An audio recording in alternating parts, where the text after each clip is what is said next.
어제는 우리 아벨의 믿음에 대해서 살펴보았는데요. 어떤 사람들은 아벨의 믿음을 제사를 하나님께서 받으신 것은 피 있는 제사라서가 아니라 그의 인격과 삶이 하나님 앞에서 아름다운 삶이라 하나님이 그와 그의 제사를 받으셨다. 반면에 가인은 그의 마음이나 행실이 옳지 않아서 하나님이 그 예배를 제사, 예물, 예배를 받지 않으셨다. 이렇게 말하는 사람이 있다고 말씀을 드렸는데요. 그러면서 구약에는 피 있는 제사만 있는 것이 아니라 곡식을 제사로 드리는 소제의 제사도 있다. 그렇게 주장하는 사람이 있다고 말씀을 드렸습니다. 그래서 그 두 가지에 대해서 어제 다 말씀을 드렸죠. 소제가 하나님께서 명하신 제사법 중에 하나이지만 소제는 단독으로 드려지는 제사는 아니었습니다.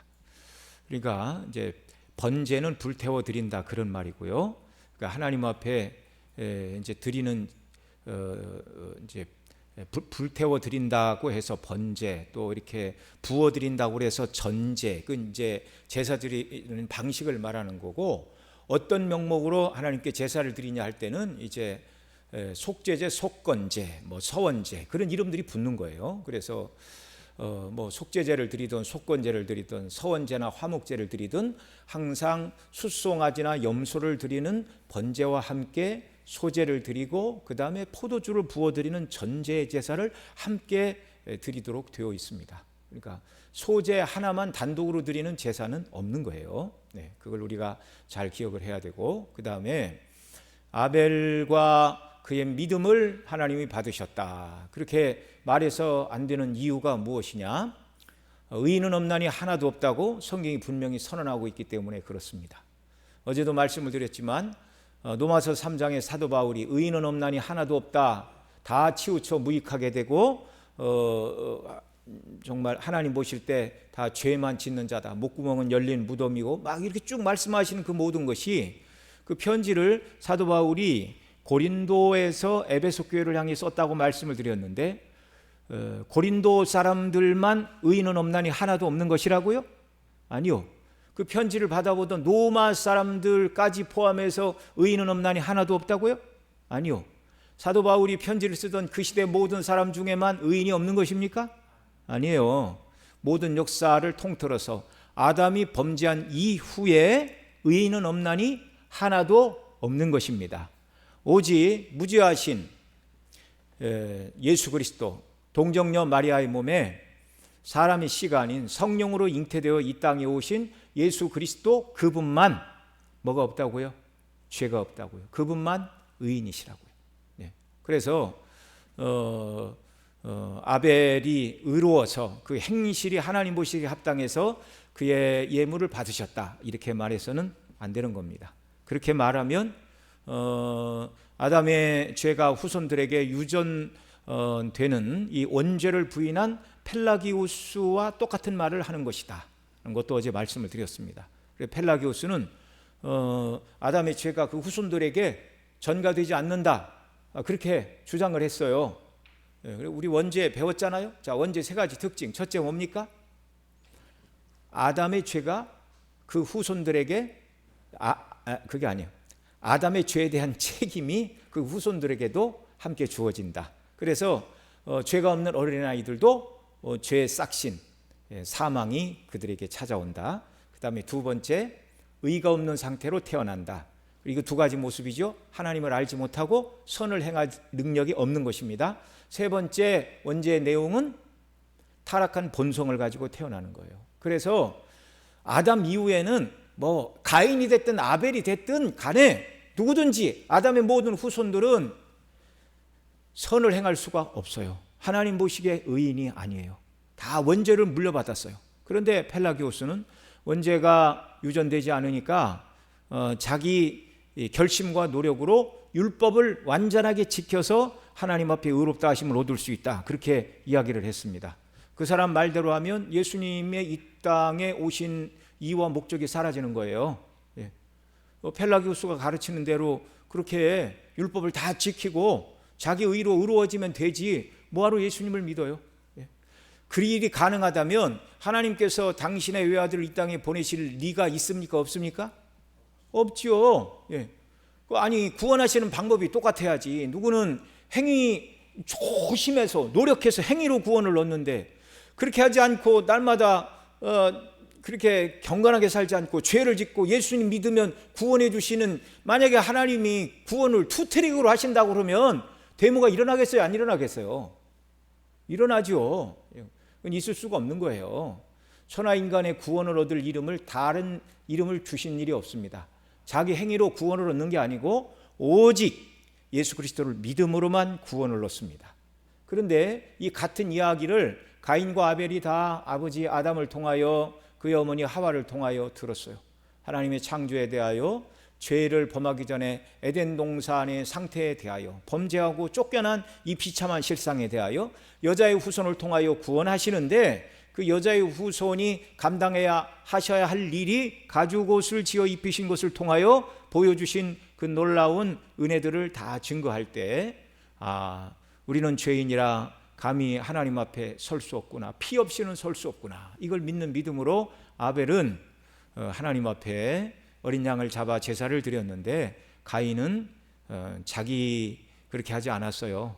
땅의 소산, 자기가 농사 지은 곳으로도 얼마든지 자기 방식으로 하나님 앞에 나아갈 수 있다, 그렇게 착각을 했던 것입니다. 저와 여러분 모두는 성경이 말하는 방식대로 신앙생활을 해야 된다. 성경이 기록된 방식대로 예배해야 되고, 성경이 말하는 대로 하나님을 찾고, 성경이 말하는 대로 하나님께 나가야 돼요. 하나님께 나가는 길은 몇 개예요? 하나밖에 없어요. 예수 그리스도의 십자가의 보혈의 피를 의지해서만 하나님께 나갈 수 있습니다. 그분이 죽으심으로 성전의 휘장이 위로부터 아래까지 찢어져서 우리로 하여금 하나님의 정말 거룩하신 하나님의 은혜의 보좌로 나가는 길을 열어주셨어요.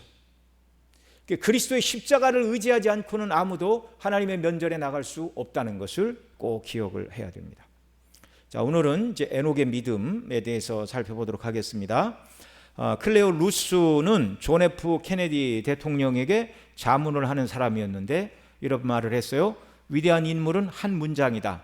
역사는 한 문장 이상을 할애할 시간이 없으며 그것은 항상 능동태 동사를 포함하는 문장이다, 이렇게 말했습니다. 그러면서 링컨에 대하여 말하기를, 링컨을 한 문장으로 말하면 그는 연합을 보존하였고 노예를 해방했다. 한 문장으로 이렇게 링컨을 설명할 수 있다, 이 말을 했습니다. 자, 이건 무슨 얘기예요?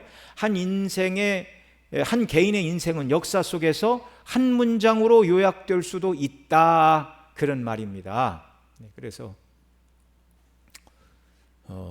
우리 세종대왕 같은 분을 이제 한 문장으로 요약하면, 백성을 사랑하여 한글을 창제하고 또 여러 가지 그런 백성을 위한 선정을 베풀었다, 그렇게 말할 수 있겠죠.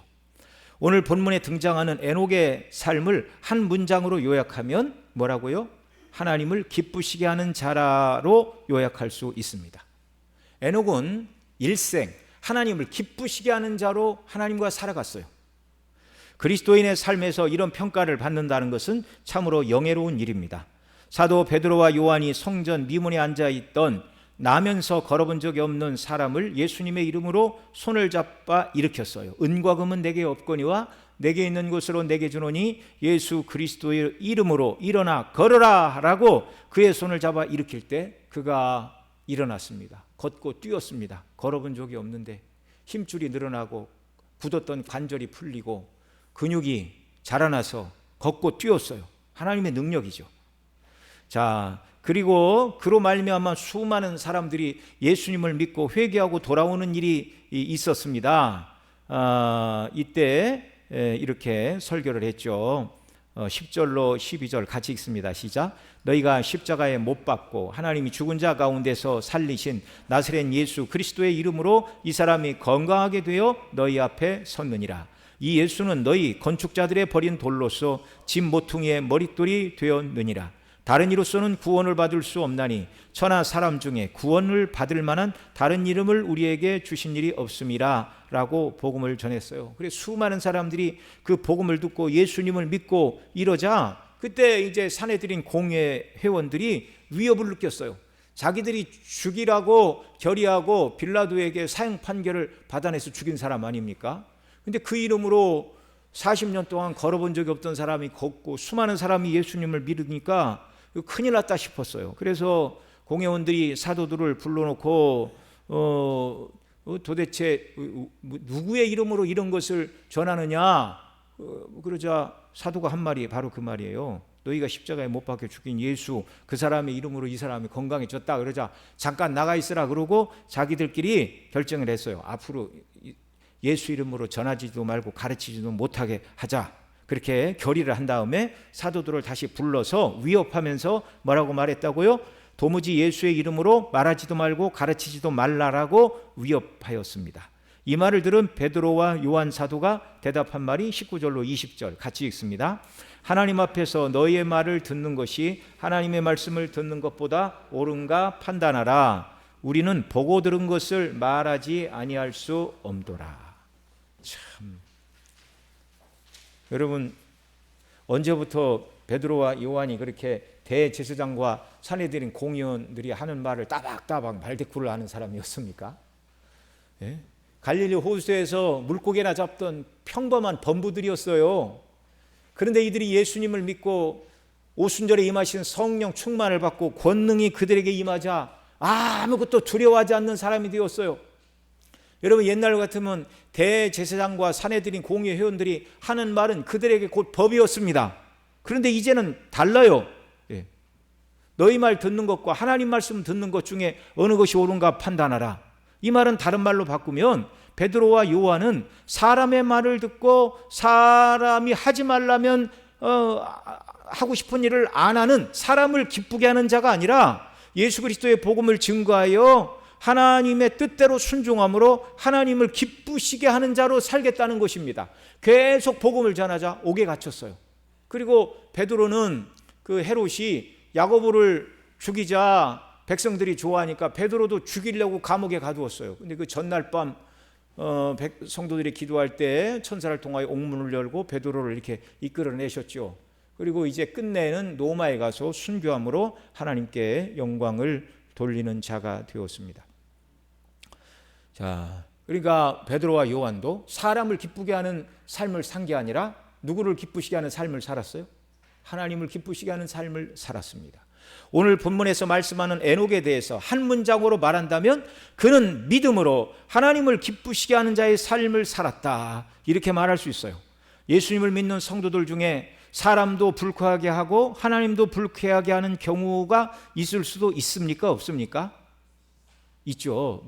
제 얘기하는 거예요. 제 얘기. 여러분 얘기가 아니라 저도 믿음으로 은혜로 하나님께 순종하지 않으면 사람도 불편하게 하고 하나님을 불쾌하게 할 수도 있는 것입니다. 그러니까 우리가 조심해야 돼요.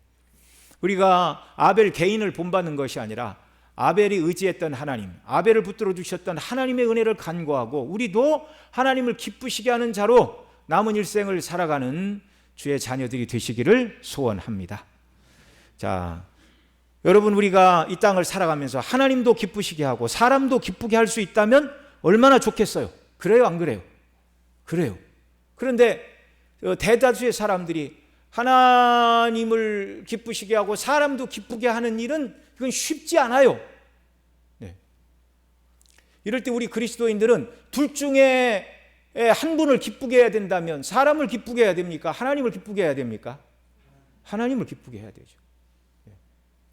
그 미국의 40대 대통령이 된 클린턴이 모든 사람을 만나면 그렇게 친화력이 넘쳐났답니다. 왜냐하면 그 사람이 누가 무슨 얘기를 하더라도 반대를 안 하고 동조를 한다는 거예요. 그러니까 예를 들어서 뭐 그 사람 앞에 와가지고 요즘 물가가 너무 비싸서 못 살겠어요. 그럼 나도 그렇게 생각합니다. 그렇게 얘기를 하고 또 이제 농사 짓는 사람이 와서 이 농산물 값이 너무 싸갖고 사기가 힘들어요. 그럼 나도 농산물 값이 좀 올라가면 좋겠다고 생각합니다. 그러니까 누구랑 얘기를 해도 다 예스맨이에요. 예스맨.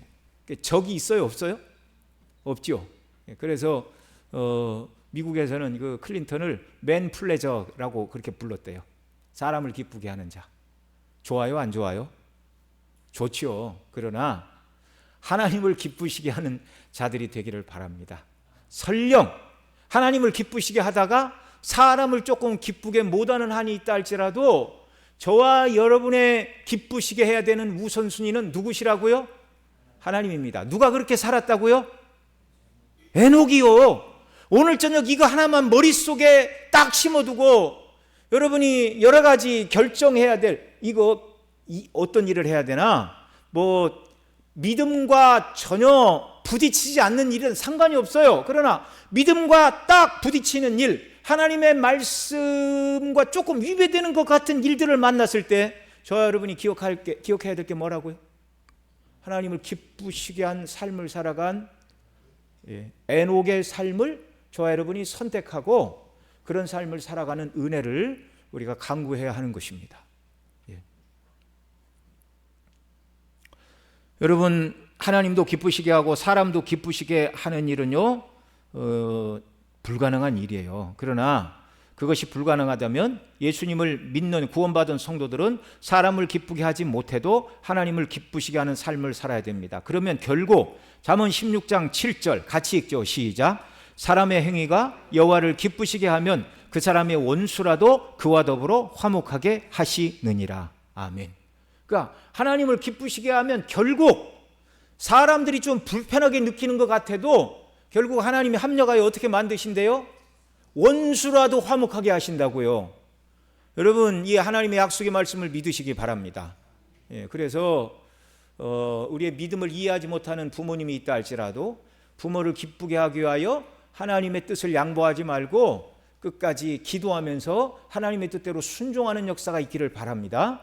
그러면은 때가 되면 하나님이 권고하사 우리의 부모든지 아내든지 남편이든지 자녀든지 일가 친척이든지 회사 사장님이든지 동료든지 아래 직원이든지 거래처 누구든지 할 것 없이 저 사람은 진실한 믿음의 사람이야, 하나님의 사람이야 인정하고 화목하게 하시는 은혜를 주시는 줄 믿으시기 바랍니다. 고민하지 말고 하나님을 기쁘시게 하는 삶을 선택하는 역사가 우리에게 넘쳐나기를 바랍니다. 오늘 본문에서 에녹이 하나님을 기쁘시게 하는 자라는 말씀은 에녹과 같은 믿음을 가진 사람들은 그의 삶을 기뻐했다는 말이지만 반대로 하나님을 기쁘시게 하는 에녹의 삶을 기뻐하지 않는 자들에게는 에녹의 삶이 그들을 어떻게 만들었다는 거예요? 불쾌하게 만들었다는 거예요. 불쾌하게 만들었다는 거예요. 여러분, 회사에서 진실하게 그리스도인으로 살아가려고 하면 안 믿는 사람들이 매우 불편하게 여깁니다. 불쾌하게 여깁니다. 그러나 상관하지 마십시오. 에녹은 그들의 반대를 무릅쓰고 하나님을 기쁘시게 하는 삶을 살아간 믿음의 사람이었다는 말입니다. 자, 그러면 하나님을 기쁘시게 한다는 것은 무엇인가? 하나님을 기쁘시게 하는 삶을 살아가려면 첫 번째 전제되어야 될 조건이 있어요. 그게 무엇입니까? 창세기 5장 24절 같이 읽습니다. 에녹이 하나님과 동행하더니 하나님이 그를 데려가심으로 세상에 있지 아니하더라. 아멘. 자, 하나님을 기쁘시게 하는 삶을 창세기 5장 24절에서는 바꿔서 뭐라고 설명했어요? 하나님을 기쁘시게 하는 삶 이꼬르 하나님과 동행하는 삶. 영혼을 구원하는 참된 믿음을 가진 성도가 하나님을 기쁘시게 하는 삶을 살려면 하나님과 동행해야 한다는 말입니다. 하나님과 동행하지 않는 삶을 살면 절대로 하나님을 기쁘시게 할 수 없는 거예요. 그러면 여러분, 에녹은 처음부터 하나님을 기쁘시게 하는 삶을 살았나요? 그도 누구의 후손이에요? 아담의 후손이었어요. 정확하게는 아담의 7세손이라고 성경이 말합니다. 창세기 5장 21절로 24절 한 절씩 읽죠. 에녹은 65세에 무드셀라를 낳았고 무드셀라를 낳은 후 300년을 하나님과 동행하며 자녀들을 낳았으며 그는 365세를 살았더라. 에녹이 하나님과 동행하더니 하나님이 그를 데려가심으로 세상에 있지 아니하였더라. 아멘. 에녹도 아담의 타락한 본성인 원죄를 가지고 태어난 죄인이었습니다. 죄인인 그가 처음부터 하나님과 동행하는 삶을 산 것이 아니었어요. 에녹이 그 아들 무드셀라를 낳을 때 나이가 몇 살이었다고요? 65세. 그리고 무드셀라를 낳은 후 그때부터 몇 년간? 300년간 하나님과 동행하며 살았다는 말입니다. 300년의 시간을 살아가면서 무드셀라 외에 더 많은 자녀들을 낳고 현실 속에서 하나님과 동행하는 삶을 살아갔다는 말입니다. 이 말은 그가 65세에 완전히 새로운 믿음의 삶이 시작되었다는 말이에요. 그전에는 에녹도 하나님과 동행하는 삶이 아닌 세상을 친구로 삼아 살아가는 삶이었을 것입니다. 사도 바울이 에베소서 2장 1절로 3절에서 뭐라고 그랬어요? 같이 읽죠. 그는 허물로 죽었던 너희를 살리셨도다. 그때 너희는 그 가운데서 행하여 이 세상 풍조를 따르고 공중의 권세 잡은 자를 따랐으나 곧 지금의 불순종의 아들들 가운데 역사하는 영이라. 전에는 우리도 다 그 가운데서 우리 육체의 욕심을 따라 지내며 육체와 마음에 원하는 것을 하여 다른 이들과 같이 본질상 진노의 자녀이었더니. 자, 여기 너라는 말 대신에 우리가 나의 이름을 넣어도 되고 에녹의 이름을 넣어도 돼요. 자, 우리가 에녹을 배우고 있으니까 에녹의 이름을 넣어서 한번 읽어보겠습니다. 같이 시작. 그는 허물과 죄로 죽었던 에녹을 살리셨도다. 그때 에녹은 그 가운데 행하여 이 세상 풍조를 따르고 공중 권세 잡은 자를 따랐으니 곧 지금 불순종의 아들들 가운데 역사하는 영이라. 전에는 에녹도 다 그 가운데서 우리 육체의 욕심을 따라 지내며 육체와 마음에 원하는 것을 하여 다른 이들과 같이 본질상 진노의 자녀이었다는 말입니다. 그런데 65세가 되었을 때 하나님이 그를 찾아오셨어요. 이사야 55장 6절에 보면 뭐라고 그래요? 우리는 다 양 같아서 그릇 행하여 각기 제 길로 갔거늘이라고 말씀하시는 대로 에녹도 자기가 원하는 세상 중심의 삶을 살아갔으나 그의 나이 65세가 되어 하나님의 약속의 말씀을 받고 그 말씀을 믿어 새롭게 되어 300년을 하나님과 동행하며 하나님을 기쁘시게 할 때 그의 나이 365세가 되던 때에 하나님께서 그를 죽음을 보지 않고 옮기심으로 그가 세상에 있지 아니하였다라는 말입니다. 자, 하나님을 기쁘시게 하는 삶, 그러려면 하나님과 뭐 해야 된다고요? 동행해야 된다고요. 누가 하나님과 동행할 수 있다고요? 거듭난 성도만이, 은혜 받은 성도만이 하나님과 동행할 수 있습니다. 세 번째, 하나님을 기쁘시게 하기 위해서는 하나님과 동행해야 되는데 하나님과 동행하기 위해서는 필요한 것이 있습니다. 아모스 3장 3절 같이 읽죠. 시작. 두 사람이 뜻이 같지 않은데 어찌 동행하겠으며. 옛날 버전으로 두 사람이 의합지 않고야 어찌 동행하겠느냐. 뜻이 맞아야 돼요. 마음이 맞아야 돼요. 에녹이 하나님과 동행했다는 말은 하나님께서 죄인된 에녹의 수준으로 내려와서 에녹의 죄악된 본성과 마음의 뜻대로 사는 걸 지지하셨다는 말입니까? 그게 아니죠. 하나님이 은혜를 주셔서 에녹이 자기가 죄인인 걸 깨닫고 회개하고 죄를 버리고 자기 자신을 하나님의 뜻에 맞춰 순종하는 삶을 살아갔다 그 말이에요. 그게 에녹이 하나님과 동행했다는 표현입니다. 자, 거룩하신 하나님께서 세상 중심으로 살아가는 에녹과는 함께 하실 수 없기 때문에 그렇습니다.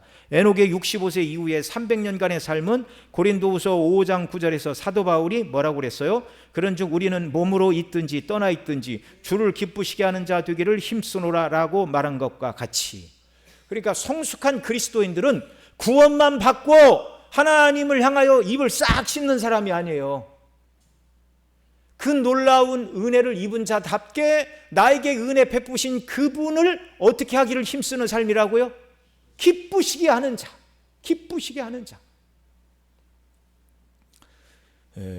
그 간혹 자녀들이 부모의 결혼 기념일이나 아버지 어머니 이렇게 생일이 되면, 특별히 이제 어머니 생일이 되면 이제 막 엄마가 나가서 늦게 들어오면 천천히 오세요 그러고 뭐 밥도 만들고 반찬도 말고 뭐 이렇게 하는 경우가 있어요.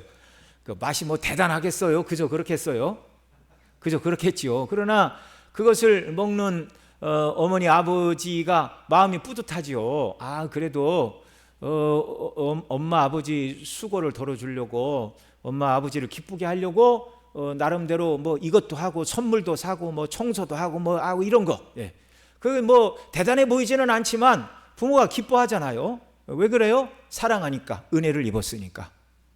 여러분, 저와 여러분의 신앙의 삶이 하나님 아버지의 은혜와 그리스도의 사랑을 입은 자들로서, 그 은혜와 사랑을 입은 자로서 하나님을 보답하는, 하나님을 기쁘시게 하는 자, 하나님과 동행하는 자, 하나님의 뜻에 나 자신을 일치시키는 자, 이런 복된 신앙인들이 되시기를 예수님의 이름으로 축복합니다. 은혜를, 너무나 큰 은혜를 받았어요. 그런데 입을 싹 닫고 은혜를 안 받은 사람처럼 새초롬하게 그리스도의 십자가의 대속의 사랑이 뭔가 그냥 들어보지도 못한 사람처럼 그렇게 어떻게 나 중심으로 살아갈 수 있습니까? 그 불가능한 일이에요. 불가능한 일.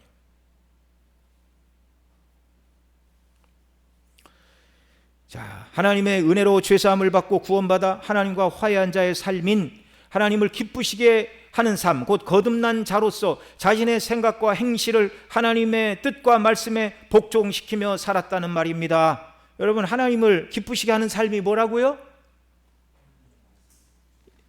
죄와 악을 버리고 자기 자신을 하나님의 말씀과 뜻에 일치시키고 복종하고 순종하는 삶이에요.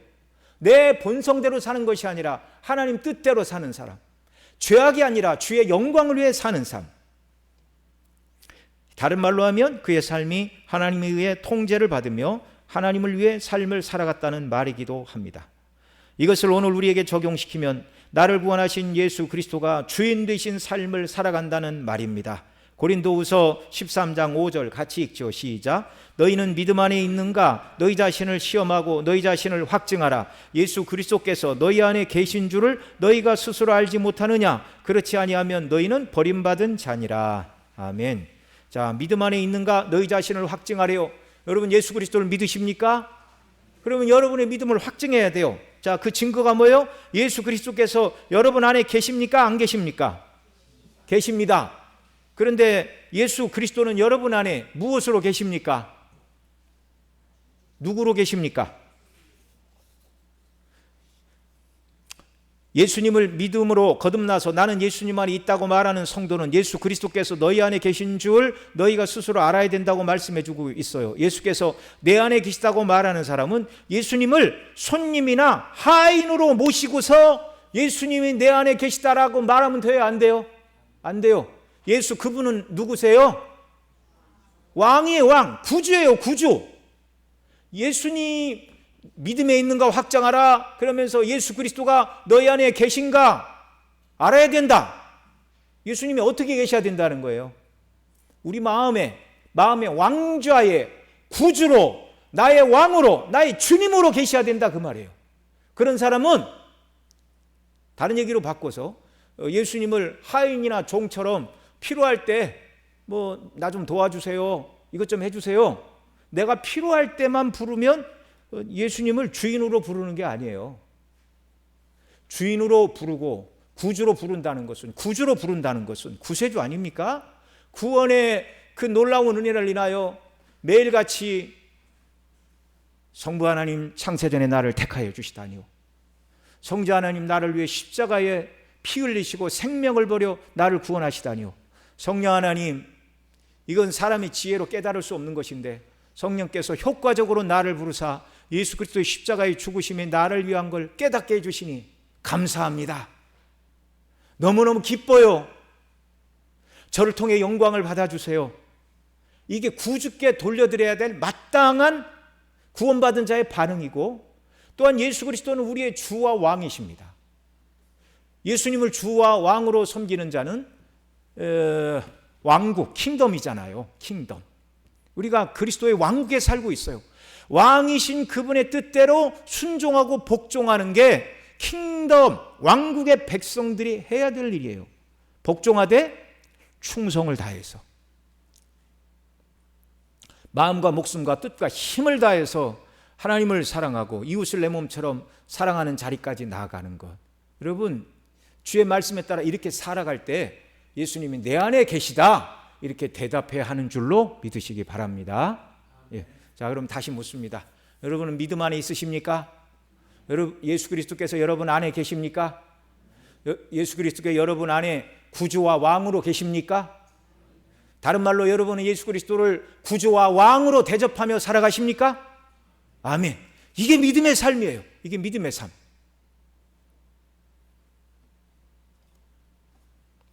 사도 바울도 자신의 삶이 그리스도 안에서 사는 것임을 갈라디아서 2장 20절에서 이렇게 말했어요. 같이 읽습니다.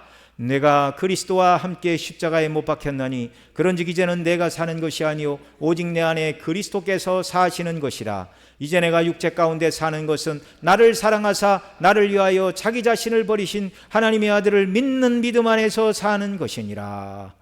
나를 사랑하사 나를 위하여 자기 자신을 버리신 예수님을 믿음으로 살아가니까 예수님을 사랑하는 삶이고 예수님을 기쁘시게 하는 삶이고 그 예수님과 동행하는 삶이에요. 나는 죽었어요. 그리스도의 뜻대로 사는 거예요. 이게 에녹이 살아간 하나님을 기쁘시게 하는 삶이고 하나님과 동행하는 삶입니다. 하나님의 뜻에 굴복하며 살아가는 삶이에요. 믿음의 사람 에녹의 삶에 대하여 오늘 성경이 뭐라고 말씀하고 있습니까? 믿음으로 에녹은 죽음을 보지 않고 옮겼다 이렇게 말하고 있어요. 믿음은 어디에서 납니까? 들음은 어디에서 말미암습니까? 예, 정확하게는 그리스도의 말씀, 하나님의 말씀. 믿음은 언제나 하나님의 계시의 말씀을 전제합니다. 그러니까 믿음으로 에녹은 죽음을 보지 않고 옮겼다. 그러니까 그 앞에 에녹은 하나님께서 그에게 너는 죽지 않고 하늘로 옮길 것이다 라고 말씀하여 주셨고 그 말씀을 믿음으로 에녹은 죽음을 보지 않았다라는 말이에요. 예.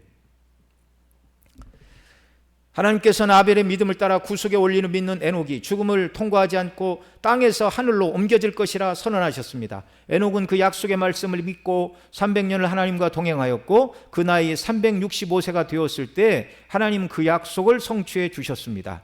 에녹은 하나님께서 약속하신 그 말씀을 신뢰하고 하나님과 동행하는 하나님을 기쁘시게 하는 삶을 살아갈 때 결국 죽음을 보지 않고 하늘로 옮겨지는 상급을 받은 것입니다. 에녹에 관한 이야기가 포함된 창세기 5장은 족보기사입니다. 10명의 믿음의 사람들에 관한 족보, 아담으로부터 셋으로 연결되어 이어지는 10사람의 족보를 말하고 있어요. 근데 이 족보에는 공식이 있어요. 그 공식이 뭐냐면 누가 몇 세에 누구를 낳고 얼마를 더 살다가 몇 세에 죽었다라. 이게 공식이에요. 세 가지 공식. 자, 첫째는 누가 몇 세에 아들을 낳고 몇 년을 더 살았고 몇 살에 죽었더라. 이게 창세기 5장에 나오는 아담으로 시작해서 셋으로 연결되는 믿음의 족장들의 족보에 나오는 공식이라고요. 누가 몇 살에 누구를 낳고 몇 년을 더 살았고 몇 살에 죽었더라. 그런데 9명 중에 오직 한 사람만 이 공식을 벗어났어요. 그의 운명과 미래가 다른 9명의 인물들과 근본적으로 다를 수밖에 없었던 결정적인 이유를 창세기 저자는 그가 하나님께서 약속하신 죽음을 보지 않고 옮겨주실 것이란 말씀을 믿음으로 하나님과 동행했기 때문이라고 말씀해 주고 있습니다. 자, 이것을 통하여 우리는 몇 가지 얻을 수 있는 교훈이 있어요. 첫째, 하나님은 자연 질서에 매이시는 분이 아닙니다. 창세기 3장 19절 인간이 범죄하고 나자 너는 흙이니 어디로 돌아가라고 그러셨어요? 흙으로 돌아가라. 일반적인 법칙이에요. 모든 사람에게 주신 질서예요. 그런데 하나님께서 이 자연 질서를 뛰어넘는 일을 하셨습니다. 에녹과 훗날 엘리야를 제외시켜 주셨어요. 여러분, 이적이 뭡니까? 이적, 이런 게 이적이에요. 이를테면 여러분, 이 강대상이 여기까지 오려면 시간과 인간의 노력이 필요했습니까? 안 필요했습니까? 필요했죠. 이게 무슨 나무인가는 모르겠어요. 하여튼간 수입목입니다. 국산 아니에요. 예. 이걸 누군가는 심어야 됐고, 그 다음에 이게 원목은 아니고 부분이지만 적어도 한 1m 정도 되는 나무를 벌목했다면 이 나무가 1m를 크는 동안 필요한 횟수가 예를 들어서 30년이라고 그러면 누군가는 심었고 30년을 기다려야 되고, 그리고 나무를 누구는 잘라야 되고 누구는 공장으로 옮겨야 되고, 공장으로 옮겨서 이걸 이제 증기에 넣고 찌든지 이렇게 해가지고 이제 나무를 가공합니다. 네, 그리고 이제 또 그 본드에 붙여서 이렇게 압착시켜서 붙이고 모양을 잡고 이렇게 만드는 데까지 이 나무가 심어져서 이게 다 만들어지고 여기까지 올라오는데 기간이 예를 들어서 한 35년이 걸렸다 그런다면, 하나님께서 하시고자 하시면 이와 똑같은 강대상을 오늘 이 앞에 하나 더 주실 수 있어요, 없어요? 그걸 이적이라고 그래요. 그러니까 이적은 시간과 공간과 질서를 생략하고 하나님 하시는 일을 이적이라고 그래요. 예. 그러니까 하나님은 모든 사람이 아담이 우선은 태어나서 다 죽어야 된다고 말씀하시지만 하나님이 이적적으로 자연 질서를 벗어나게 하신, 하나님 주신 질서를 벗어나게 하시는 일도 하신다고요. 그게 뭐예요? 이적이라고요. 그게 뭐예요? 죽어야 될 에녹이 죽지 않는 거예요. 죽어야 될 엘리야가 죽지 않은 거예요. 이들은 이제 그 다음 뒤에 나옵니다. 왜 그런 일을 행하시는가? 두 번째, 하나님께서는 자신에게 동등하게 믿음의 원리로 받아들여진 자들에 대하여 외적으로 다른 차이를 두시는 것은 하나님의 뭐라고요? 주권적인 행동이라고요. 같은 믿음을 가진 아벨은 죽게 하셨습니다. 최초의 순교 예수님은 아벨로부터 성전에서 죽은 스가랴까지 이렇게 말하면서 그들을 다 순교자로 언급하고 있잖아요. 에녹이 왜 죽었어요? 믿음 때문에 죽은 순교자래요. 예수님 말씀에 의하면. 그러니까 같은 믿음을 가졌는데 에녹은 순교자로, 같은 믿음을 가졌는데 아벨은 순교자로, 같은 믿음을 가진 에녹은 산채로 하나님이 데려가셨습니다. 그 요한복음에 보면 그런 말이 있습니다. 띠띠고 네가 젊어서는 스스로 다녔지만 나중에는 사람들이 너를 띠띠고 데려가리라. 그가 어떠한 죽음으로 죽을 것을 말씀하심이라. 그러자 저 사람은 어떨 것입니까? 라고 이렇게 요한을 가르쳤을 때니 네게 무슨 상관이냐 그렇게 말씀을 하셨잖아요. 그러니까 같은 제자라도 대다수는 다 순교했죠. 요한은 순교하지 않았습니다. 그 내려오는 전승에 의하면 황제가 죽이려고 그랬는데 죽지 않았어요. 그래서 유배를 보냈다 그렇게 전해지고 있죠. 야고보는 최초의 순교자인데 그의 형제 요한은 거의 100살 가까이 생존했던 것으로 그렇게 알려집니다. 하나님이 주권이에요. 주권이에요. 그러나 마지막에 받는 복은 다릅니까? 같습니까? 같아요. 영생의 복, 같은 복을 주세요. 셋째로 하나님께서 하나님에 대한 세상의 저기를 드러내시게 하여 아벨로 하여금 순교를 당하게 하셨고, 하나님의 백성을 위로하시기 위해서는 죽지 않은 채로 에녹으로 하여금 하늘로 옮겨 주셨습니다. 이건 죽지 않은 채로 옮겨 주시는 것은 이 세상이 아닌 영원한 세계가 있다는 걸 가르쳐 주시는 거예요. 그러니까 믿음으로 죽은 아벨도 죽고 끝이 아니라는 걸 가르쳐 주시는 거예요. 넷째, 에녹의 승천을 통하여 믿음으로 살아간 자들을 위해서 하늘에서 펼쳐질 뭐가 있다고요? 천국에서의 영원한 영생의 삶이 있다는 걸 보여주시는 것입니다. 하나님 나라고 천국에서 영생할 때 천국은 영혼만 간다고요? 몸도 같이 있는 곳이라고요? 몸도 같이 있는 곳이라는 걸 에녹과 엘리야가 죽음을 맛보지 않고 산재로 옮기심을 통한 이 사건을 통해 우리에게 보여주십니다. 물론 이들 말고 다른 사람들은, 예수님 이후에 죽은 사람들은 영으로만 하늘에 가 있습니다. 이해가 되시죠? 복음서에 보면 예수님이 죽으실 때 무덤에 있던 자들이 일어났다라는 그런 표현이 있는데 그걸 어떻게 우리가 이해할지는 모릅니다. 그러나 부활하신 예수님은 몸을 입으셨죠. 그러니까 에녹과 엘리야가 산채로 하나님 나라에 갔지만 저와 여러분이 입고 있던 그들이 이 땅에서 입고 있던 그 몸을 가지고 갔을까요? 하나님이 그들을 천국으로 데려가실 때 그 몸을 바꿔주셨을까요? 바꿔주셨죠. 그 예표예요. 예표.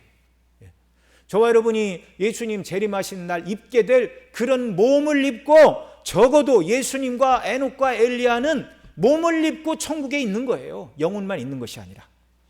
우리도 장차 영화로운 몸을 입고 주와 더불어 영생을 누리게 될 것입니다. 몸을 입어야 상징적이긴 하지만 생명수 샘물도 마시고 생명나무 열매도 따먹을 거 아니에요? 네, 상징이라고 말씀을 드렸습니다. 네. 그 다음에 여섯 번째, 경건한 자라고 해서 항상 이 땅에서 오래 사는 것은 아니라는 것을 보여줍니다. 그러니까 예수님 믿고 일찍 죽는다고 그 저주받은 게 아니고 예수님을 잘못 믿은 거라고 말해서는 안 되는 거예요. 제가 언제도 한번 말씀을 드렸는데 어떤 목사님을 봤더니 집안 식구 중에 뭐 이렇게 병들어 고생하고 뭐 이렇게 막 그렇게 죽은 사람 없냐. 그래서 글쎄 뭐 그런 사람은 없는 것 같은데 그랬더니 집안에 그런 사람이 있으면 안 된대. 네. 그건 도대체 무슨 소리인지 이해를 못 하겠어요. 예수님도 일찍 죽으셨고 사도들이 순교했는데 뭐 그들의 가문은 다 저주받았습니까? 그 앞뒤가 없는 소리를 그렇게 하는 거예요. 앞뒤가 없는 소리를. 30의 나이에 선교지 가서 원주민들한테 잡혀서 죽은 사람들은 복을 못 받은 사람들이에요? 어떻게 그렇게 얘기를 합니까? 우리나라 선교사 처음 왔을 때 토마스 선교사는 대동강에서 성경을 이렇게 나눠주다가 죽었어요. 27살의 나이에. 저주받았습니까?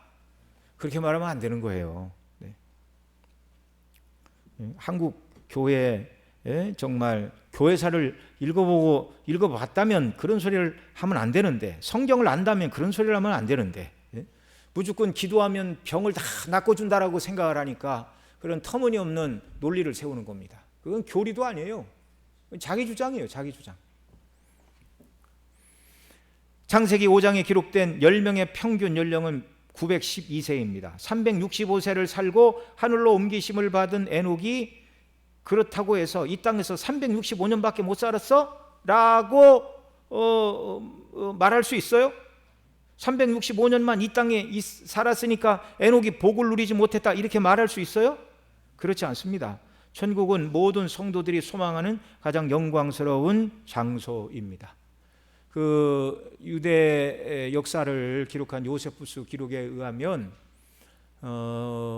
가인의 후예들도 왕이었고, 또 셋의 후예들인 믿음의 후예들도, 그 족장들도 이 땅에서 왕 같은 지위를 누리고 살았다, 그렇게 설명을 하고 있습니다. 그렇겠어요? 안 그렇겠어요? 그때는 사람이 얼마 없었어요. 넓은 들과 땅이 다 내 거였어요. 지금이야 땅 한 평에 몇만 원 그러지만, 양치는 그 셋의 후손들은요, 가서 그냥 양을 풀어놓고 텐트 치면 거기가 자기 사는 곳이었어요. 누가 와서 시비 걸지도 않아요. 이제 훗날 이제 아브라함 때, 이삭 때 가면 이제 우물이 조금 적으니까 우물을 빼앗으려고 하는 사람들이 있었지만, 그들의 훨씬 이전, 지금 노아 홍수 이전 아닙니까? 노아 홍수 이전에 살기 좋은 그 환경이었던 그때, 노아 홍수 이후에 인간의 수명을 하나님이 120세로 이렇게 말씀하셨잖아요. 그러니까 이제 그 홍수 사건으로 말미암아 우리가 살고 있는 삶의 환경이 더 악하게 변했다는 거예요. 홍수 이전에는 하나님이 사람에게 먹을 것으로 무엇만 주셨어요? 채소와 곡식만 먹으라고 그랬어요. 과일만. 근데 홍수 이후에 무엇을 먹을 것으로 주셨어요? 고기도 먹으라고 그러셨어요. 그것은 그만큼 홍수 이후의 삶이 그런 충분한 영양을 보충하지 않으면 살기 어려운 그런 환경이 되었다는 걸 또한 우리에게 가르쳐주는 반증이기도 합니다. 그러니까 창세기 5장에 나오는 그 셋의 후예들로 딱 나오는 이 족보들은요, 믿음의 족장들이었고 왕 같은 건세를 가진 사람들이었어요. 이걸 우리가 기억을 해야 됩니다. 그가 왕이었다 할지에 왕으로서 365년밖에 못 살았어? 별거 아니네, 그렇게 말해서는 안 된다, 그런 말입니다. 비록 왕이라 할지라도. 7번, 내세 하나님과 함께 살 사람들은 이 땅에서 하나님을 기쁘시게 하는 법을 배우고 하나님을 기쁘시게 하는 삶을 살아야 한다는 걸 우리에게 가르쳐 주시는 것입니다. 8번째, 하나님과 동행하는 자, 곧 그 뜻대로 순종하는 자들이 하나님을 기쁘시게 하는 자임을 보여주고 있습니다. 자, 누가 하나님을 기쁘시게 하는 자라고요? 동행하는 자, 그 뜻대로 순종하는 자. 이걸 지금 벌써 여러 번 얘기를 했어요. 마음에 잘 새겨야 됩니다. 하나님을 기쁘시게 하는 자들은 하나님을 기쁘시게 하는 자라는 증거를 반드시 얻게 됩니다.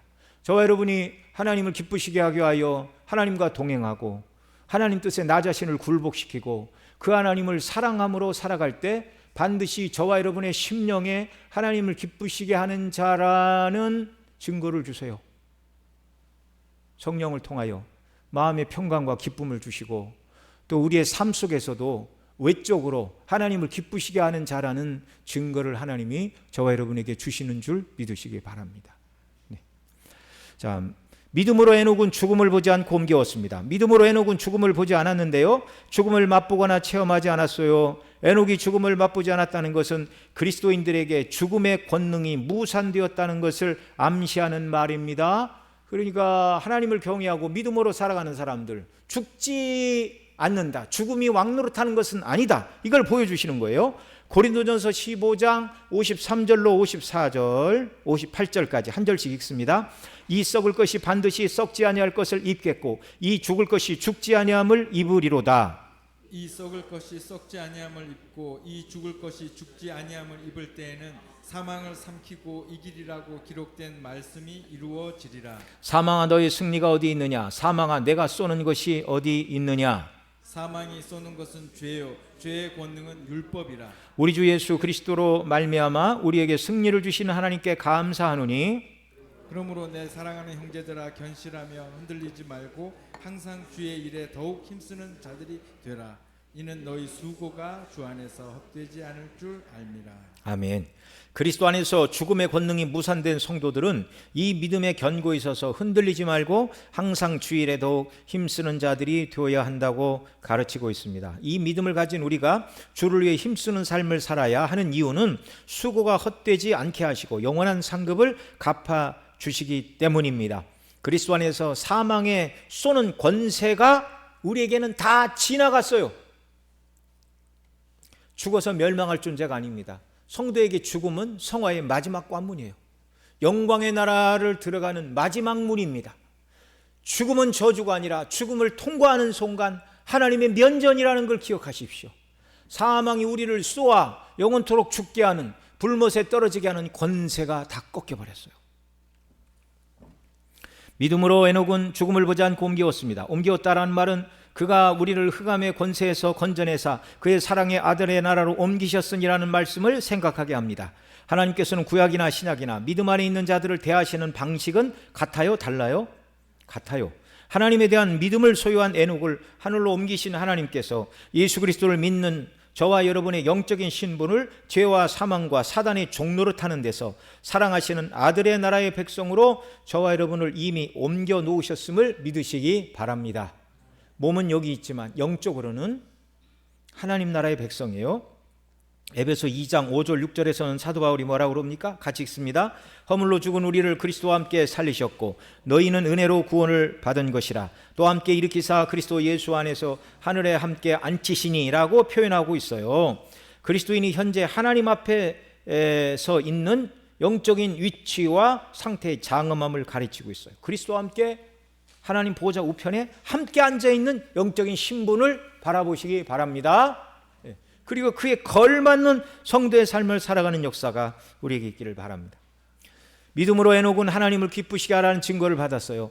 에녹은 어떤 어려움도 없는 가운데 하나님을 기쁘시게 하는 삶을 살아간 게 아니에요. 에녹이 살던 시대는 홍수 이전 시대로서 하나님께서 물로 세상을 심판하셔야 할 만큼 죄악이 관영한 시대였습니다. 에녹에 대하여 유다서는 한 장밖에 없어요. 그래서 14절 15절 이렇게 말하는 겁니다. 거기 같이 있죠.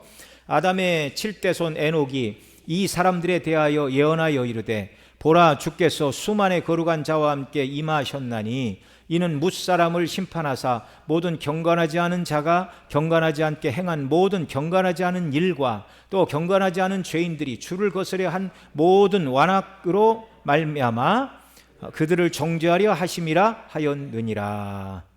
그러니까 아담의 7대손 에녹이 뭐 했대요? 예언했대요. 주께서 수만의 거룩한 자와 함께 임하실 것이다. 왜? 뭇사람을 심판하기 위하여 경건하지 않은 자가 경건하지 않게 행한 행동과 경건하지 않은 일들, 경건하지 않은 죄인들이 주를 거스려 행한 모든 완악한 일을 정죄하시려고 주께서 너희를 심판하러 오신다라고 에녹이 그 시대 가인들의 후손들을 향하여 하나님의 예언의 말씀을 증거했다 그 말입니다. 믿음으로 살아야 하는데 믿음으로 살지 않는 그 셋의 후손들을 향하여 회개하고 돌이키라고 설교했다 그 말이에요. 창세기 4장에서 가인의 족본을 말하는데 아담, 가인, 에녹, 이랏, 무야엘, 무드사엘, 라멕 순으로 말하고 있습니다.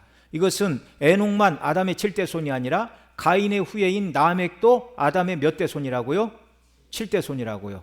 예. 자, 이 라멕은 에녹의 아들 무드셀라가 낳은 라멕이 아니에요. 그러니까 에녹의 손자 라멕이 아니고 여기 가인의 후예인 라멕은 다른 에녹의 후손이 아니라 가인의 후손인 라멕이라 그런 말입니다. 그러니까 그 가인의 계보 중에 그 에녹과 또 라멕이라는 이름은 셋의 후손들 가운데 나타난 이름과 중복되는 이름이에요. 동명이인입니다. 같은 사람 아니고. 자, 그러니까 여기 앞서 유다서 1장 14절에서는 에녹이 몇 대 손이라고요? 누구의 7대 손? 아담의 7대 손. 동일하게 아담 셋으로 이어지는 7대 손이 에녹이지만 아담 가인으로 이어지는 7대 손은 누구라고요? 라멕이라고요. 그러니까 뭐 7대 손이라고 해서 똑같은 시대를 살지는 않았지만 그들이 길게 살았잖아요. 그러니까 에녹과 라멕 똑같은 셋의 후예로 아담의 7대 손, 가인의 후세로 아담의 7대 손, 에녹과 라멕은 같은 시기를 살았다. 그걸 지금 말씀을 드리는 겁니다. 이해가 되시죠? 네.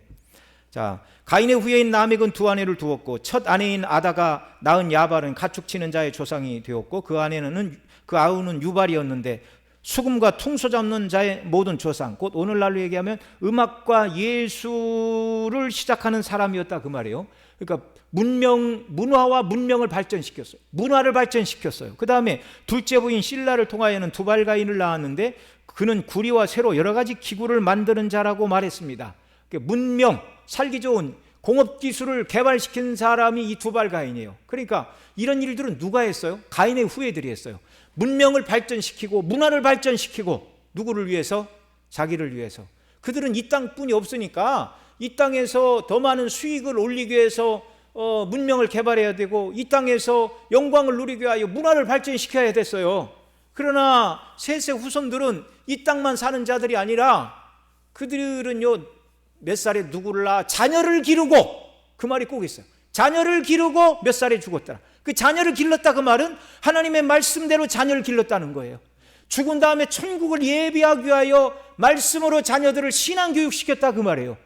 그런데 가인의 후예들은 문명과 문화를 발전시켰습니다. 세상 영광을 다 누리고 죽어야 되니까. 그리고 라멕이 뭐라고 그랬어요? 내가 상처로 사람을 죽이고 나의 상함으로 소년을 죽였다고 말하면서 가인을 위하여는 벌이 7배라면 라멕을 위하여는 벌이 77배라고 말하였습니다. 제 말이 아니라 창세기 4장 19절로 24절 내용이에요. 한 절씩 읽습니다. 라멕이 두 아내를 맞이하였으니 하나의 이름은 아다요 하나의 이름은 실라였더라.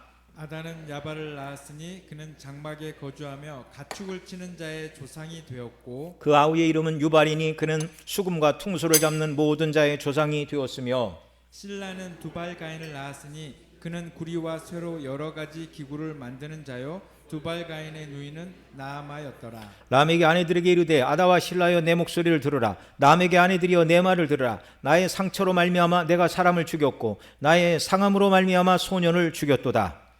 가인을 위하여 벌이 7배일진데 라멕을 위하여는 벌이 77배 1이로다 하였더라. 여러분 누구 마음대로 77배입니까? 자기 마음대로예요. 누가 나한테 까불면 몇 배로 갚는다는 거예요? 77배로. 무자비한 사람입니다. 이런 영적인 시대에 에녹의 주변 환경은 정말 가인계 7대 손인 라멕과 그의 아들들로 대표되는 불경건이 극에 달한 환경에서 에녹은 회개를 외치는 예언자의 삶을 살았다는 말이에요. 자, 유다서 14절 15절 다시 읽습니다. 아담의 7세손 에녹이 이 사람들에 대하여도 예언하여 이르되 보라 주께서 그 수만의 거룩한 자와 함께 임하셨나니 이는 무사람을 심판하사 모든 경건치 않은 자가 경건하지 않게 행한 모든 경건하지 않은 일과 또한 경건하지 않은 죄인들이 주를 거스려 행한 완악한 말로 말미암아 그들을 정죄하려 하심이라 하였느니라. 그러니까 한마디로 얘기하면 너희들이 이 죄를 회개하지 않으면 하나님이 임하셔서 심판하신다라는 심판의 메시지를 전했다는 말이에요. 누가? 에녹이 누구에게? 그 시대 사람들에게. 그 시대 사람들에게. 서두에 에녹이 하나님을 기쁘시게 하는 삶을 살면서 하나님을 기쁘시게 하는 믿음을 가진 자들은 에녹의 삶에 대하여 함께 기뻐할 것이나 하나님 중심으로 살지 않는 자들은 에녹의 그들에게 에녹의 삶은 그들을 어떻게 하는 삶이었다고요? 불쾌하게 하는 삶이었다고요. 그런데 에녹은 너희가 죄를 버리고 회개하지 않으면 하나님의 심판을 면할 수 없을 것이라 예언하는 에녹은 당시 가인의 후손들과 믿음으로 살지 않는 사람들을 매우 불쾌하게 하는 자였다는 말입니다. 그러니까 여러분, 우리가 하나님을 기쁘시게 하기 위하여 살다 보면 세상 사람들을 어떻게 하게 할 수 있다고요? 불쾌하게 할 수 있다고요. 그러니까 하나님을 기쁘시게 하려면 세상 사람들을 불쾌하게 하는 말이 필요하면 때때로 해야 된다는 겁니까? 하지 말아야 된다는 겁니까? 해야 된다는 거예요. 그래야 하나님을 기쁘시게 하는 자의 삶이 되는 거예요. 세상과 타협하고 어찌 하나님을 기쁘시게 하는 자가 될 수 있습니까?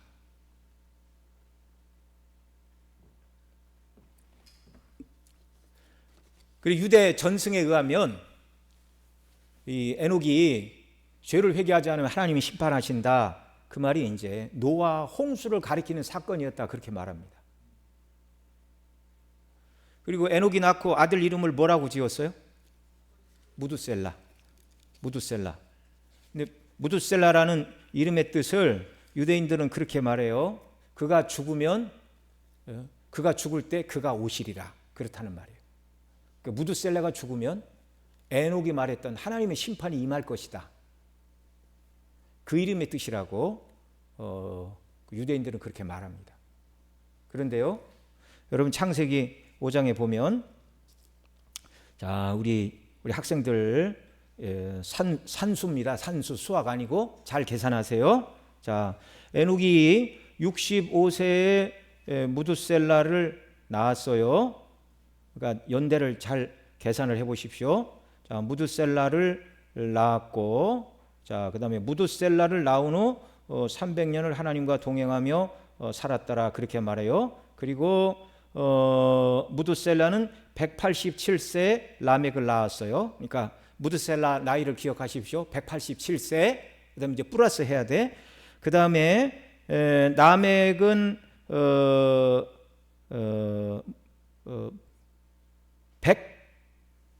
182세에 아들을 낳아 노아라고 줬어요. 그러면 이제 무두셀라의 나이 187 플러스 라멕 182 더하면 몇 살입니까? 몇 년의 역사가 흘렀어요? 무두셀라로부터? 네? 369. 그렇죠? 예, 그 다음에 하나님께서 노아가 셈과 함과 야벳을 낳을 때 나이가 500살이었어요. 성경대로 하면. 예. 노아는 당대 의인이라 하나님 앞에 동행했으며 아들 셋을 낳았으니 셈과 함께 야벳이라 이렇게 말할 때 그의 나이가 500이었고 하나님께서 그에게 방주를 지으시라고 말한 다음에 그 다음에 7장 6절 홍수가 땅에 있을 때 노아가 600세라 이렇게 말하고 있어요. 홍수가 있었을 때가 노아가 태어난 지 몇 년이라고요? 600세. 그러면 아까 무두셀라가 태어나서 187세에 그의 아들을 낳았고 라멕을 낳았고 라멕은 이제 노아를 낳았는데 라멕이 노아를 낳을 때 187세. 두 나이를 합하면 아까 몇 년이라고 그랬어요? 369에 노아 600년이니까 도합하면 몇 년입니까?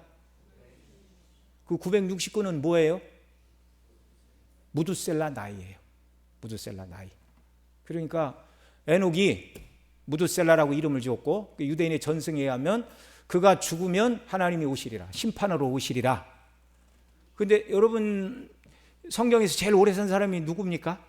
무두셀라잖아요. 그러니까 무두셀라는 건강관리를 잘해서가 아니라 하나님께서 그 말씀대로 의한다면 그 유대 전승대로 성경을 해석하는 것이 옳다면 하나님께서 무두셀라로 하여금 969세까지 오래 살도록 하신 것은 노아로금 방주를 예비하고 백성들에게 죄를 회개하고 하나님께 돌이키라고 긍휼을 베푸시는 시간이었어요.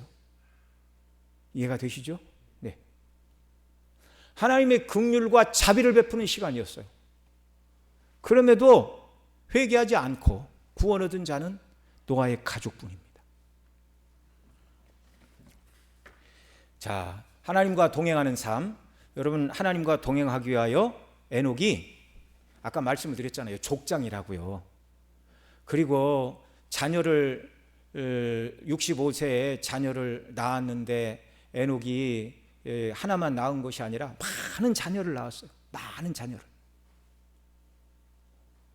저 러시아에 100 몇 살이 죽은 어떤 사람이 손자 증손주까지 다 해서 200 몇 명이었다고 그럽니다.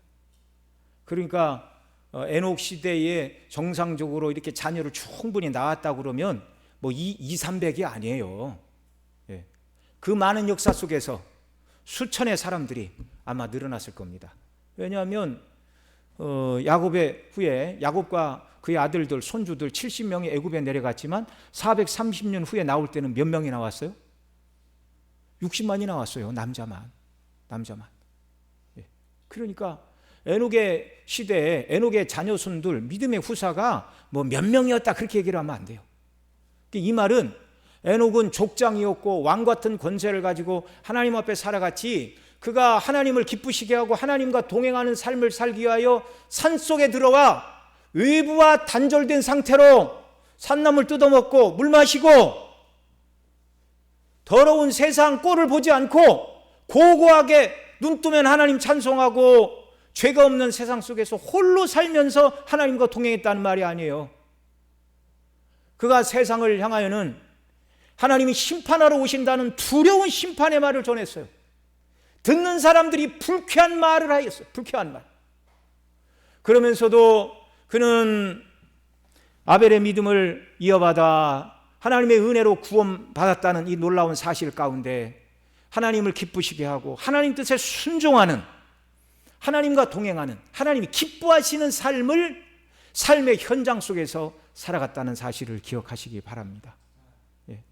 여러분, 저도 때때로 목사로서 우리 성도들에게 어느 때는 하나님의 말씀에 의해서 이렇게 하는 것이 더 좋겠습니다 라는 말이 여기까지 나오는데, 혹시 내가 이 말을 하면 시험에 들면 어떻게 할까라고 말을 못하고 그렇게 새기는 때가 덜어 있습니다.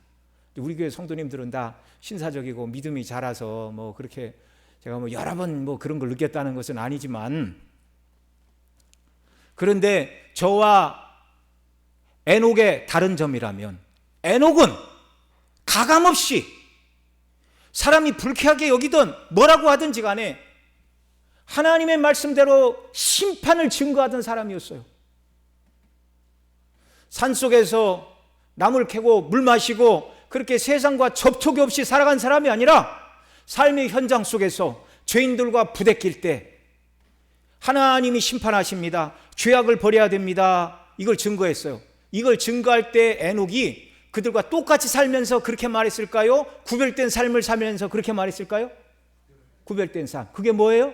하나님과 동행하는 삶이에요. 하나님과 동행하는 사람.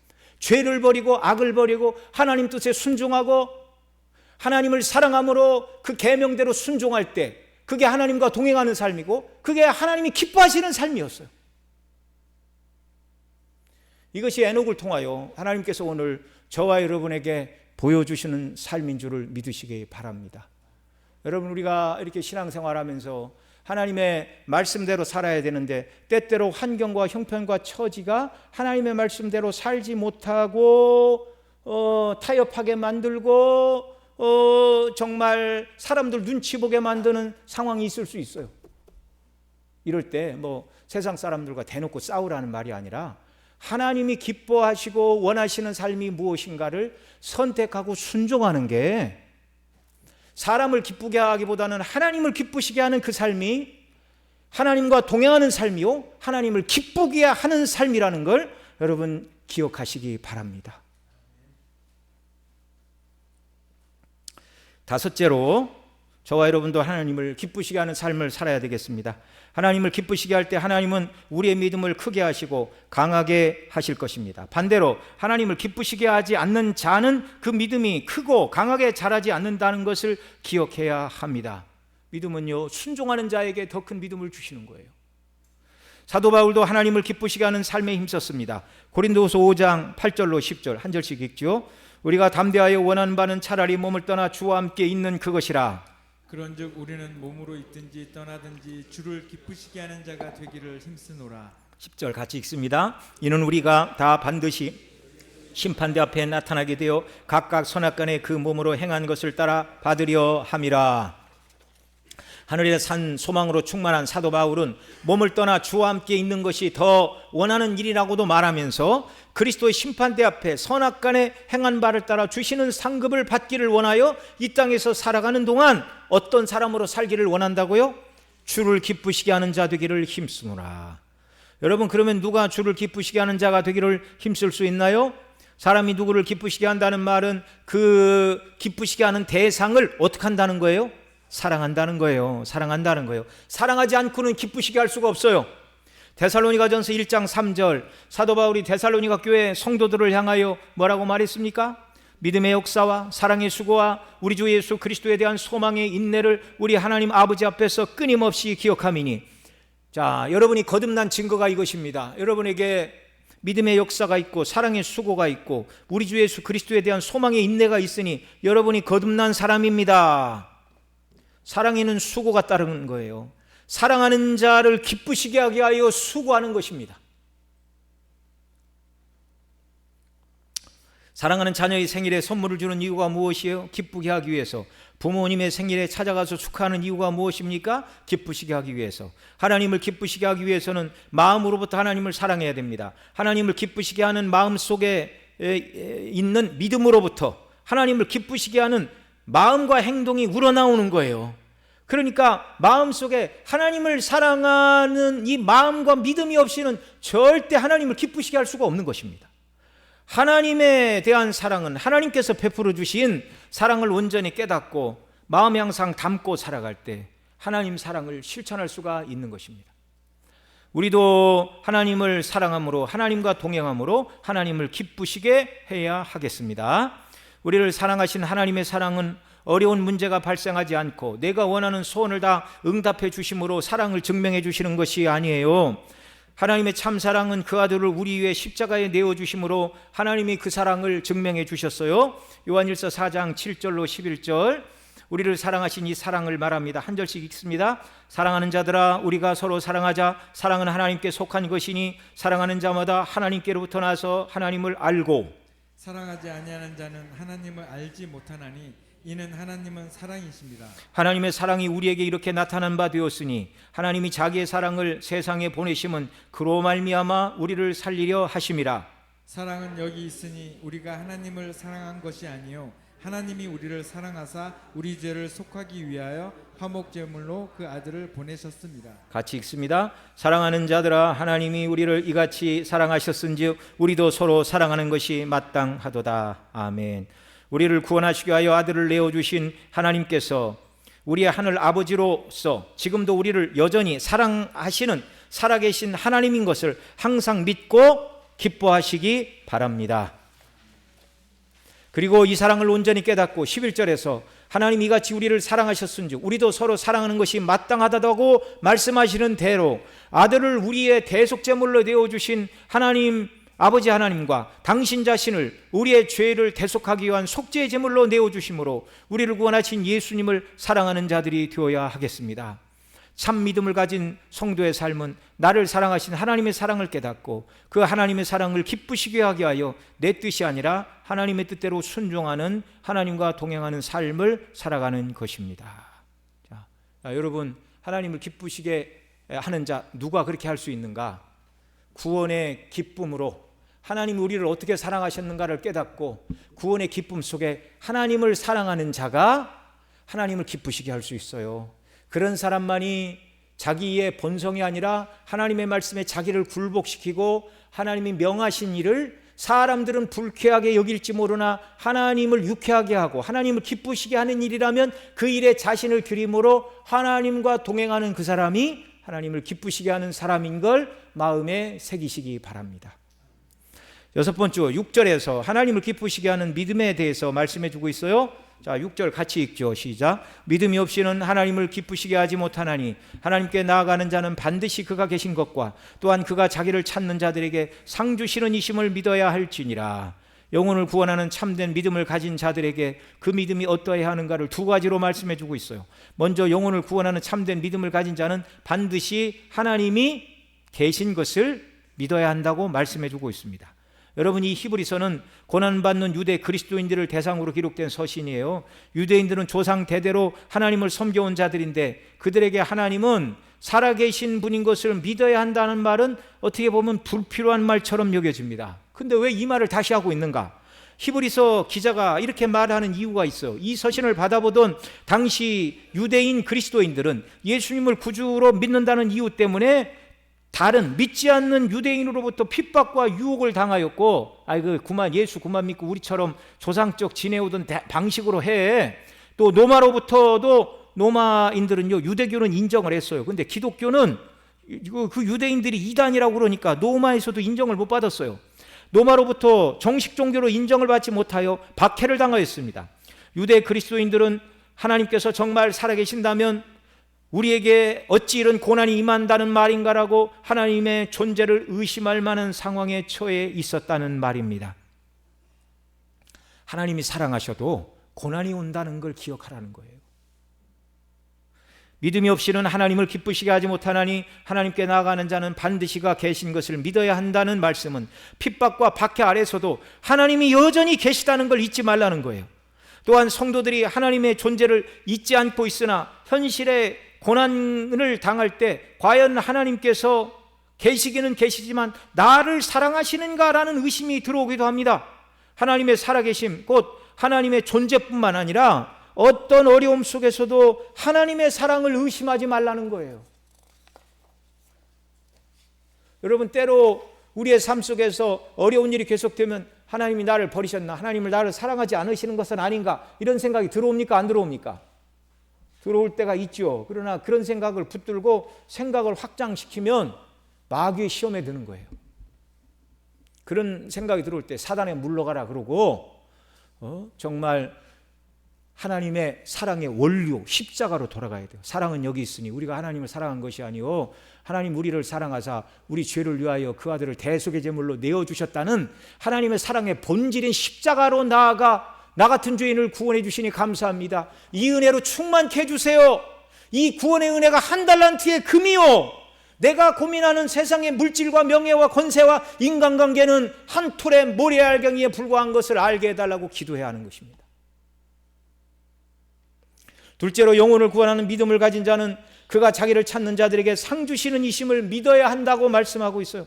성도가 이 땅을 살아가는 동안 우리의 원수 사단 마귀는 늘 불화살을 쏴댑니다. 하나님은 너에게 관심이 없는 분이다. 하나님께서 내게 관심이 있으시다면 내 기도가 그렇게 응답되지 않고 내 삶이 항상 이 모양 이 꼴일 수 있느냐라고 불화살을 쏴댑니다.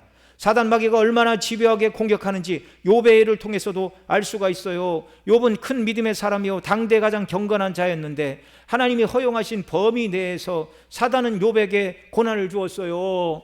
하나님이 산을로 들으시니까 그러죠. 그랬더니 한번 빼앗아 봐라 그러자 재산을 빼앗았어요. 다 빼앗았어요. 그래도 욥이 주신 이도 하나님이시오 취하신 이도 하나님이시니 여호와 이름이 영광을 받을지어다. 그래도 사단이 물러가지 않고 물건을 물건으로 대체하니까 그러죠. 그를 한번 쳐보십시오. 한번 해봐라 그러자 그의 몸에 머리부터 발끝까지 다 육창이 났어요. 상처가 났어요. 기와로 박박 긁어야 됩니다. 여러분, 이 사단 마귀의 불화살, 이 욥의 일을 통하여 우리에게 보여주시는 거예요. 끊임없이 성도들로 하여금 하나님의 존재와 하나님의 사랑을 의심하게 만드는 거예요. 그때 우리는 믿음으로 대처해야 됩니다. 믿음으로. 그 믿음이 뭐예요? 6절이 말하는 믿음이 뭐예요? 믿음이 없이는 하나님을 기쁘시게 하지 못하나니 하나님께 나가는 자는 반드시 그가 계신 것과 또한 그가 자기를 찾는 자들에게 상 주시는 이심을 믿어야 된대요. 하나님이 살아계실 뿐만 아니라 내 고통과 고난에도 불구하고 여전히 하나님이 나를 사랑하시고 그 사랑을 깨닫고 순종하여 나갈 때 장차 나에게 상급으로 갚아주실 하나님이신 것을 믿어야 된다라는 말입니다.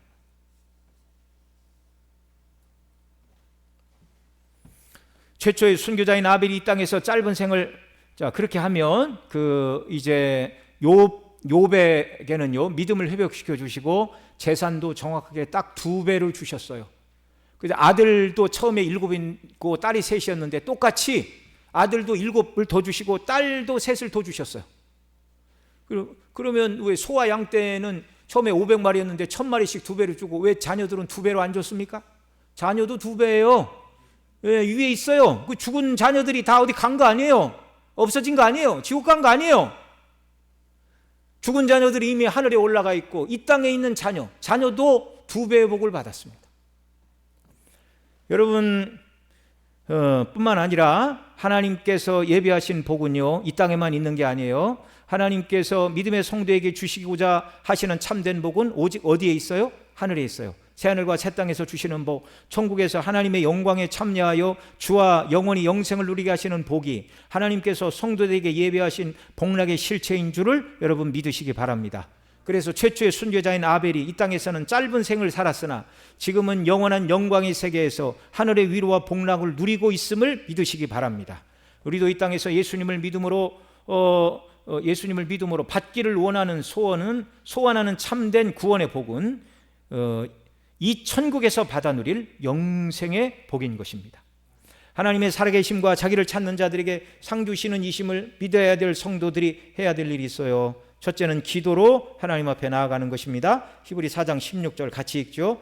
그럼 우리는 긍휼하심을 따라 때를 따라 돕는 은혜를 얻기 위하여 은혜의 보좌 앞에 나아갈 것이니라. 히브리 10장 22절 우리가 마음의 뿌림을 받아 악한 양심으로 벗어나고 몸은 맑은 물로 씻음을 받았으니 참 마음과 온전한 믿음으로 하나님께 나아가자. 날마다 하나님께 나아가 기도해야 된다는 거예요. 기도로 나아가되 내가 원하는 소원을 이루어 달라고 일방통행으로 무슨 도깨비 방망이를 휘두르듯이 램프에 진이를 부르듯이 하나님 이거 해주세요 저거 해주세요 그런 기도가 아니고 어떻게 기도해야 돼요?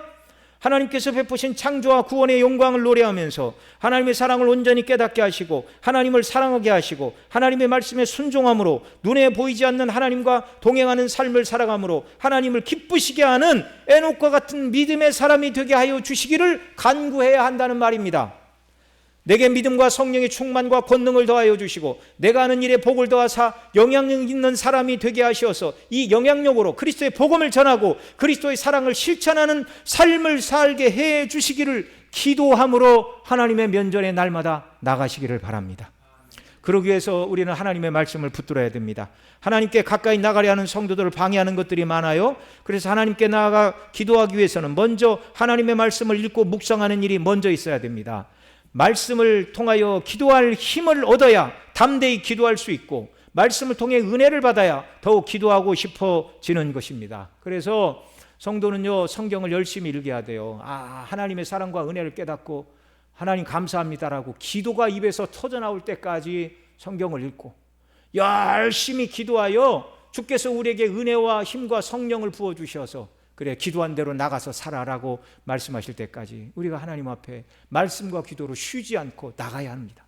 그래야 하나님이 은혜를 주시고 영향력 있는 사람이 되어 복음을 증거하고 하나님 나라를 확장하고 그리스도를 위해 살아갈 수가 있는 것입니다. 그러기에 성도는 공예배를 귀하게 여기고 주의 말씀을 사모함으로 들어야 됩니다.